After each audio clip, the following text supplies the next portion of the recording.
ಕರಾವಳಿಯ ಮೀನುಗಾರರು ಎದುರಿಸುತ್ತಿರುವ ಅನೇಕ ಸಮಸ್ಯೆಗಳನ್ನು ರಾಜ್ಯ ಸರ್ಕಾರ ಗಣನೆಗೆ ತೆಗೆದುಕೊಂಡು ಶೀಘ್ರವಾಗಿ ಪರಿಹರಿಸಬೇಕೆಂದು ಮಂಗಳೂರು ನಗರ ಉತ್ತರ ಶಾಸಕರಾದ ಡಾಕ್ಟರ್ ವೈ ಭರತ್ ಶೆಟ್ಟಿ ಅವರ ನೇತೃತ್ವದಲ್ಲಿ ಮೀನುಗಾರ ಮುಖಂಡರ ನಿಯೋಗ ನಿನ್ನೆ ಸರ್ಕ್ಯೂಟ್ ಹೌಸ್ನಲ್ಲಿ ಮೀನುಗಾರಿಕೆ ಹಾಗೂ ಬಂದರು ಸಚಿವರಾಗಿರುವ ಎಸ್ ಅಂಗಾರ ಅವರನ್ನು ಭೇಟಿಯಾಗಿ ಮನವಿ ಸಲ್ಲಿಸಿದರು.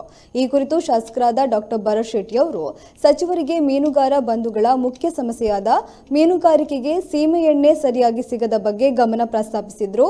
ಈ ಬಗ್ಗೆ ತಾವು ಸೂಕ್ತ ಕ್ರಮ ಕೈಗೊಳ್ಳುವುದಾಗಿ ಸಚಿವರಾದ ಅಂಗಾರ ಅವರು ಭರವಸೆ ನೀಡಿದ್ದಾರೆ.